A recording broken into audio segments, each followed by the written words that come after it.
Racing ECU at Racing CDI na tunable sa mobile phone. Ito po mga boss, meron tayo dito Tech2 ECU or Pitch Bike Tech2 ECU at CDI. So ito mga boss, wireless siya, tunable via Wi-Fi tsaka Bluetooth.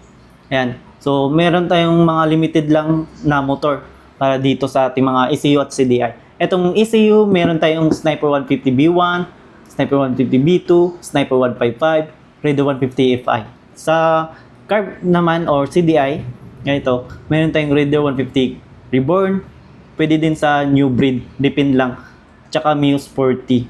Meron din tayong coming na Wave 125. So, possible next year yata yun. So, under development pa siya mga boss, pati sa mga scooters na ECU.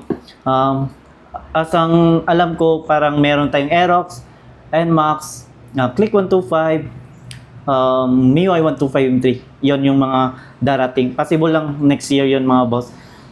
Under development pa kasi para siguradong quality yung mga darating natin na mga ECU at CDI.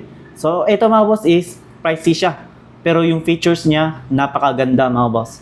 Ito yung ECU natin at saka Raider 150 CDI. Available sa shop to mga boss. Kung interesado kayo, message po.